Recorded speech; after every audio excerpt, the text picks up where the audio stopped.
හැටියට අහලා තියෙන්නේ මේ අත්අඩංගුවට මත්ද්‍රව්‍ය නැවත වෙළඳපොළට පැමිණීමේ හැකියාවක් තියෙනවද කියලා සිද්ධි කීපයක් අනාවරණය වෙලා තියෙනවා. අත්අඩංගුවට ගත් මත්ද්‍රව්‍ය සමහර අයවලුන් විසින් ඒ සම්බන්ධයෙන් අනීතිකව ක්‍රියා කරපු ආකාරය පිළිබඳව නීතිමය අධිකරණ වෛද්‍ය ක්‍රියාදාමයන් අවසන් වන තෙක් අත්අඩංගුවට ගත් මත්ද්‍රව්‍ය අධිකරණයට හෝ රජයේ රස පරීක්ෂක දෙපාර්තමේන්තුව වෙත බාර දීමෙන් පසු එම ආයතනවල ඇති ආරක්ෂිත ක්‍රමවේදයන් යටතේ සුරක්ෂිත කර තබා ඇති අතර රස පරීක්ෂක දෙපාර්තමේන්තුව මගින් විශ්ලේෂණ කටයුතු අවසන් කිරීමෙන් පසු නඩු කටයුතු අවසන් වී මත්ද්‍රව්‍ය විනාශ කරන තෙක් අදාළ අධිකරණය තුළ ඇති නඩු භාණ්ඩ බාරකරු යටතේ ඇති ආරක්ෂිත ක්‍රමවේදයන් යටතේ සුරක්ෂිතව තබලා තියෙනවා.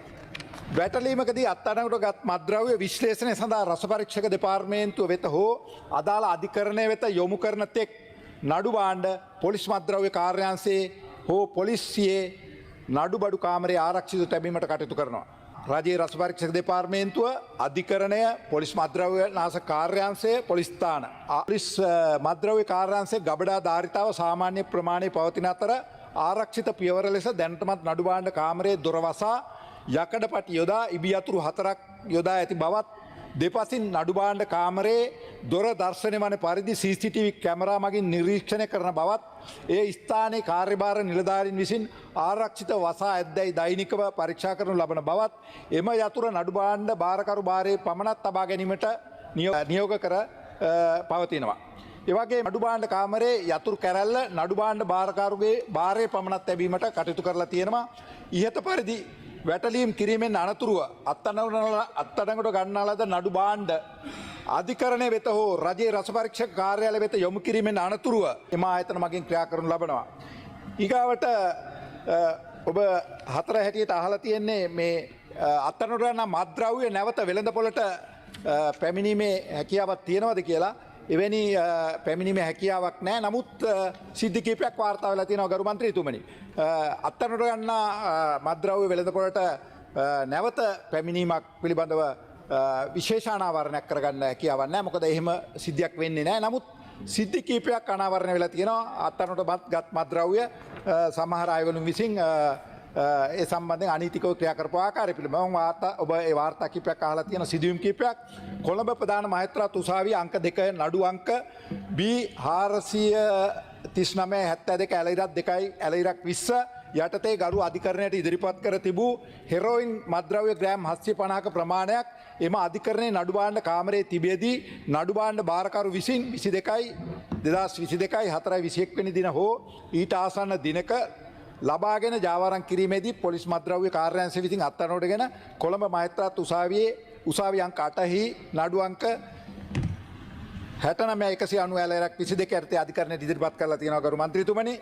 දෙවෙනි අවස්ථාව තමයි රස පරීක්ෂක කාර්යාලයේ නිලධාරියෙකු විසින් 25/7/28 වෙනි දින 2025/7/28 වෙනි දින හෝ ඊට ආසන්න දිනකදී රස පරීක්ෂක කාර්යාලය වෙත විශ්ලේෂණ සඳහා ඉදිරිපත් කර තිබූ මෙතැම්පිටමින් අයිස් මත්ද්‍රව්‍ය ග්‍රෑම් 250ක් භාරයේ තිබියදී අත්අඩංගුවටගෙන ජාවාරම සහ සන්තකය සම්බන්ධයෙන් 2025/7/28 වෙනි දින කඩුවෙල මහේස්ත්‍රාත් උසාවියේ 97/381 ඇලයිරක් 25 යටතේ ගරු අධිකරණයට ඉදිරිපත් කර ඇති අතර මේ වන විට වැඩිදුර විමර්ශන සිදු වෙමින් පවතිනවා. 24/11/18 වෙනි දින මාතර කොට්ටාස අපරාධ විමර්ශන කාර්යාංශය විසින් අයිස් මත්ද්‍රව්‍ය කිලෝ 220යි ග්‍රෑම් 150ක් හෙරොයින් කිලෝ 74ක් සන්තක හා ජාවාරම සම්බන්ධ සැකකරුවන් අත්අඩංගුවටගෙන වැඩිදුර විමර්ශනය සඳහා පොලිස් මත්ද්‍රව්‍ය කාර්යාංශය වෙත බාර දීලා තියෙනවා. එහිදී සිදු කළ විමර්ශනයේදී සැකකරුවෙකු විසින් මත්ද්‍රව්‍ය අත්අඩංගුවට ප්‍රමාණයට අඩුවෙන් ඉදිරිපත් කළ බවට ප්‍රකාශයක් ලබා දීලා තියෙනවා.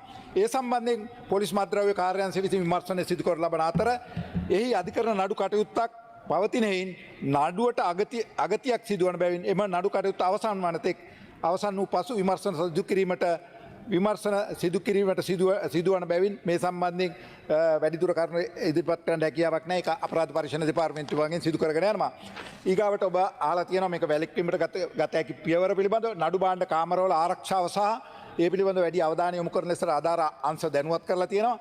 මෙසේ විනාශ කිරීම සඳහා නියෝග ලද නඩු භාණ්ඩ රජයේ රස පරීක්ෂක කාර්යාලයේ නියෝජනය කරන නිලධාරීන් අධිකරණ නිලධාරීන් නඩු භාණ්ඩ භාර නිලධාරීන් අන්තරායක රසපාල ජාතික මණ්ඩලයේ නිලධාරීන් පොලිස් මද්‍රව්‍ය කාර්යාංශ නිලධාරීන්ගේ සහයෝගය ඇතිව බලලත් මෛත්‍රාත් අධිකරණ විනිසුරු ඉදිරියේ මේ වන විට පුත්තලම ලැක්ටෝවත්ත ප්‍රදේශ ස්ථාපිත කර ඇති දහන උදුන මගින් හෝ පුත්තලම එන්සි සිමිති සමාගමේ දහන උදුන මගින් විනාශ කිරීම සිදු කරනු ලබනවා. ගරු කතානායකතුමනි, මේ මද්‍රව්‍ය විනාශ කිරීමට පෙර අදාළ මුද්‍රා පරීක්ෂා කිරීම රජයේ රසපක්ෂ කාර්යාලයේ නිලධාරීන් මගින් සිදු කරන අතර එම නඩු භාණ්ඩවල අත්අඩංගුවට මද්‍රව්‍යවල සාම්පල පරීක්ෂා කිරීම අන්තරදායක අවසුපාලක ජාතික මණ්ඩල නිලධාරීන් විසින් අදාළ මහේස්ත්‍රාත්වරයා හා සහභාගී වන සෙසු නිලධාරීන් ඉදිරියේ සිදු කරනු ලබනවා. මේ අනුව මෙම විනාශ කිරීමට නියමිත සියලුම නඩු භාණ්ඩ අත්අඩංගුවට ගෙන ඇති නියමිත භාණ්ඩ බවටම තහවුරු කර ගැනීමෙන් අනතුරුව එහි අඩංගු මද්‍රව්‍ය කිසිදු අගතිදායි ක්‍රියාවකට ලක් නොවනු බවට තහවුරු කර ගැනීමෙන් අනතුරුව ඉහත ක්‍රම වේදය ඔස්සේ ඒ මද්‍රව්‍ය ප්‍රමාණය විනාශ කරනු ලබනවා. ගේ මාස 24 තුළ විනාශ කළ මද්‍රව්‍ය පිළිබඳ තොරතුරු විනාශ කරපු අවස්ථා 21ක් අනාවරණය වෙනවා. මේ 21 මෙම අවස්ථාවන් ආවරණය කිරීමට රජයේ පෞද්ගලික මාධ්‍ය ආයතනවල මාධ්‍යවේදීන්ට ඉඩ ප්‍රස්තාව සලසලා දීලා තියෙනවා. විශාල ක්‍රියාමාර්ග ප්‍රමාණයක් කරන් තියෙනවා. අත්අඩංගුවට ගැනීම, වැටලීම, ඊට පස්සේ විනාශ කිරීම සහ අධිකරණ ක්‍රියාදාමයන් මේ සියල්ල පිළිබඳව රට මෙකට ජාතික මෙහෙයුම් වැඩසටහන යටතේ සක්‍රියව ක්‍රියාත්මක කරනවා. මේ මද්‍රව්‍ය විනාශ කිරීම සම්බන්ධයෙන් අත්අඩංගුවට ගත් වහාම යම් නියති සාම්පල් ප්‍රමාණයක් තියාගෙන මේ මද්‍රව්‍ය විනාශ කිරීමට හැකියාවක් තියෙනවද කියලා බලන්න මේ වෙනකොට කමිටුවක් පත් කරලා නීතිපති සහ අධිකරණ අමාත්‍යාංශය හරහා අනිත් පාර්ශ්ව එකතු කරලා මේ පිළිබඳ නීති සංශෝධනයක් කෙටුම්පත් කරගෙන යනවා. මේ වෙනකොට යනු ඉදිරියේදී මේ වඩා ශක්තිමත් ලෙස මේ මද්‍රව්‍ය සමාජයේ බැහැර කරන්න හැකියාවක් ලැබෙයි කියලා මම විශ්වාස කරනවා.